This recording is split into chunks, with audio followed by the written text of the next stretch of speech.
Всем привет! Сегодня хочу рассказать вам про стук короны и как его убрать. Вот этот стук, который всех раздражает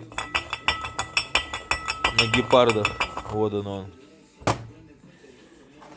Я приобрел пружину от BRP с двумя усами. Вот. Как это сделать? Она стоит в районе 3000 рублей. Корона. В короне есть отверстие. В родной гепардовской короне вот отверстие есть. Его надо рассверлить до диаметра пружины. Он там миллиметр разница. Четверка в короне, пятерка на пружине. Вот. Все, чтобы она туда плотно, не плотно, но вставала без всяких там глобальных зазоров. Вот.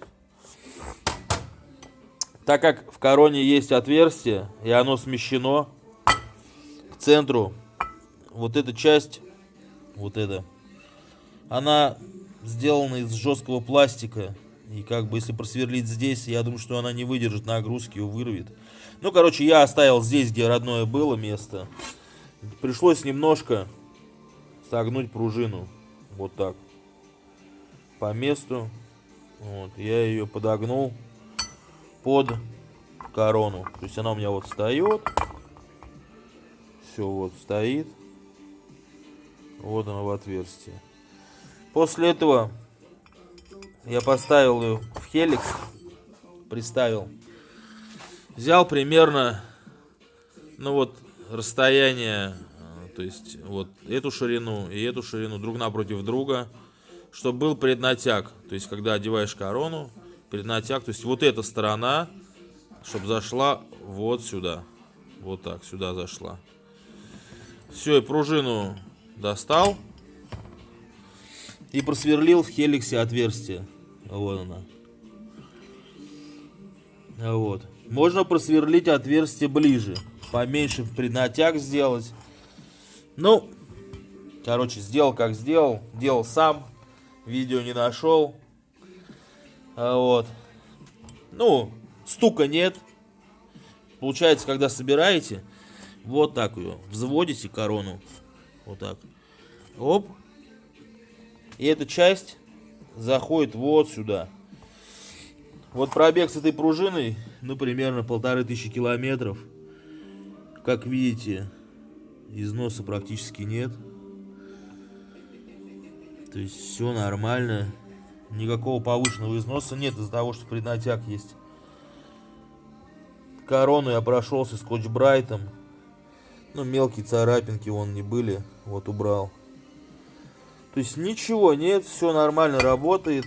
Корона не стучит. Больше этого дын-дын-дын нету. Вот. Так, с короной вот так. Дальше, что еще хотел рассказать. На вариатор поставил пружину, тоже BRP-шную, оригинальную. Она чуть, по-моему, подешевле стоит. Но она гораздо жестче оригинальной стелсовской. Сюда поставил. И плюс облегчил грузы. Вот. Облегчил их до 36,5 грамм. Родные завода были 42 грамма. Вот. Ну, как бы. Езжу на 28-х мегамайхамах. Ну, тяжеловато было ему крутить. Не тяжеловато, мне его прошивали еще. Ну, как бы. Небо и земля, как было и как стало. Грузы видно, вот сточил одну сторону. Вот видно. На всех грузах сточил одну сторону. По одной стороне. Все на весах взвесил, все по 36,5 грамм. Так как езжу по асфальту мало и скорость мне не нужна, сейчас буду переделывать эти грузы по 35 грамм. Оставлю те же пружины BRP-шные. Вот. Так что буду делать 35 грамм. Вот. Чтобы было еще легче ему. Потому что грязючка, мне больше ничего и не надо. Вот. Пока вариатор снял, заодно расскажу, что я еще делаю. Вот паук, как говорится. Вот они, слайдеры скольжения. Вот они. Вот, они вот здесь ходят. От того, что попадает песок, там вода, пыль, здесь царапинки появляются. И начинает выгрызать это место. Вот. Ну вот сейчас я разобрал. Я беру скотч-брайт красный, обычный. И просто без фанатизма убираю все неровности. Вот таким образом. Без фанатизма. Все, потер. Царапины убрал. Сильных царапин нету. Сразу грузы прошел. Вот это место. Тоже скотч-брайтом. Все их прошел. Потому что здесь крутится, ходит слайдер. Вот этот слайдер. По ним. Ну, то есть разобрал сразу. И здесь все прошел скотч-брайтом. Убрал всю грязь. Мелкие какие-то неровности. То есть прошел под эти слайдеры. Прошел здесь. Сами слайдеры, вот эти боковые, тоже скотч-брайтом прошелся. Просто по ощущению, что были гладкие. Они гладенькие, становятся как маслица. Все, и они будут здесь ходить прям изумительно. Вот. Грубо говоря, вот мы ставим. И чтобы никаких там не было лишних задиров. Ну, то есть вот так. И все, вот она ходит вверх-вниз, вверх-вниз. Вот. Заодно протираем втулки, обезжириваем все, вымываем эту втулку. Плюс вот этот вал я тоже промыл. Скотч-брайтом прошелся. Все без фанатизма, так, чтобы чисто ровненько было, без всяких зазубрин. Вот. Прошелся этот вал. Чуть-чуть прям скотч-брайтиком тоже ровненько, что было.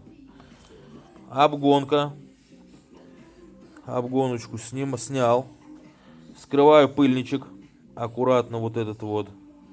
Туда набиваю смазочку. Также с этой стороны вскрываю пыльник. Набиваю смазкой. Ставлю. Все. Подшипники у нас смазаны. Так, ставлю вот эту часть. Она прижимает подшипники, так что все будет работать нормально. Потом ставится пружина. Одевается сам вариатор. Так, для того, чтобы все у нас работало ровно и хорошо, я немножечко, прям тонким слоем мажу вал консистентной смазкой. Плюс смазываю втулку эту смазочкой консистентной, прям тонким слоем. И эту, естественно, смазываю. Все, с этим закончено. Здесь я больше ничего не делаю. Но это относится именно к гепардам. Ребята, если вы 16-й год, у вас 15-16 год квадроциклы, у меня 17-й, я не стал экспериментировать, была такая болезнь. Вот этот вал, сам вал, он запрессован в щеку охлаждения, как бы вот щеку вот здесь вот, он запрессован. И 15-16 год была болезнь, он здесь прокручивался. То есть мы сразу надрезаем втулку и щеку, сам вал и щеку, и провариваем.